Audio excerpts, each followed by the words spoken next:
ಸ್ನೇಹಿತರೆ, ನಮ್ಮಲ್ಲಿ ಒಂದು ಪೇಷಂಟ್ ಬಂದಿದ್ರು, 37 ವರ್ಷ. ಅವ್ರಿಗೆ ಕಿಡ್ನಿನಲ್ಲಿ ಸಮಸ್ಯೆ ಸ್ಟಾರ್ಟ್ ಆಗಿತ್ತು. 1.3 ಕ್ರಿಯಾಟಿನ್ ಇತ್ತು.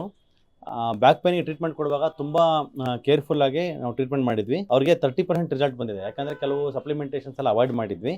ಕಿಡ್ನಿ ಇಂಪ್ರೂವ್ಮೆಂಟ್ ಆಗೋದ್ರ ಮೇಲೆ ಜಾಸ್ತಿ ಫೋಕಸ್ ಮಾಡಿದ್ವಿ. ಇವಾಗ ಕಿಡ್ನಿ ಇಂಪ್ರೂವ್ಮೆಂಟ್ ಆಯಿತು. ಇವಾಗ ಕರೆಕ್ಟಾಗಿ ಕಂಪ್ಲೀಟ್ ಸಪ್ಲಿಮೆಂಟೇಷನ್ಸ್ ಕೊಡ್ತೀವಿ. ಇವಾಗ ಇನ್ನೂ ಚೆನ್ನಾಗಿ ಆಗ್ತಾರೆ.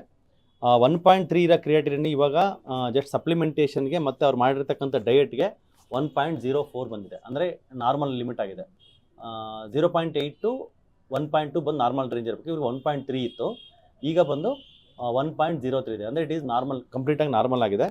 ಸೊ ನಿಮಗೆ ಕಿಡ್ನಿ ಇಂಪ್ರೂವ್ಮೆಂಟ್ ಆಗೋಕ್ಕೆ ಕೆಲವು ಪ್ರೋಟೋಕಾಲ್ ಹೇಳಿದ್ವಿ ಡಯಟಲ್ಲಿ. ಹೌದು ಸರ್. ನೀವೇನೇನು ಪಥ್ಯ ಫಾಲೋ ಮಾಡಿದ್ರಿ? ಬೆಳಗ್ಗೆ 2 ಚಮಚ ಕೊಬ್ಬರಿ ನೀರು ಕುಡಿತಿದ್ದೆ. ನಂತರ ಒಂದು ಅರ್ಧ ತಾಸು ಬಿಟ್ಟು ಕುಂಬಳಕಾಯಿ ಜ್ಯೂಸು, ಮತ್ತು ಒಂದು 15 ನಿಮಿಷ ಬಿಟ್ಟು ಬುಡ್ನೆಲ್ಲಿಕಾಯಿ ಜ್ಯೂಸು, ಕೊತ್ತಂಬರಿ ಜ್ಯೂಸು. 9:30 10 ಗಂಟೆ ಒಳಗೆ ನಾಷ್ಟ ಮಾಡಿ ಟ್ಯಾಬ್ಲೆಟ್ ತೊಗೊತಿದ್ದೆ. ಮಧ್ಯಾಹ್ನ ಮೆಂತ್ಯಕಾಳು 2 ಚಮಚ ಮೆತ್ತೆ ತಿಂತಿದ್ದೆ. ಅದ ನಂತರ ಊಟ ಮಾಡಿ ಟ್ಯಾಬ್ಲೆಟ್ ತೊಗೊಂಡು ಬೆಳಗ್ಗೆ ನೆನ್ನಿಡ್ತಿಲ್ಲ ಡ್ರೈ ಫ್ರೂಟ್ಸು, ಬಾದಾಮಿ, ಗೋಡಂಬಿ, ದ್ರಾಕ್ಷಿ, ಅದು 7 ಗಂಟೆ ಒಳಗೆ ತಿಂತಿದ್ದೆ. ನಂತರ ಅರ್ಧ ತಾಸು ಬಿಟ್ಟು ಹಸಿ ಕೊಬ್ಬರಿ ಒಂದು ಬಟ್ಲ ತಿಂತಿದ್ದೆ. ರಾತ್ರಿ 2 ರೊಟ್ಟಿ ಅಷ್ಟೇ ತಿಂತಿದ್ದೆ. 2 ರೊಟ್ಟಿ ಅಷ್ಟೇ.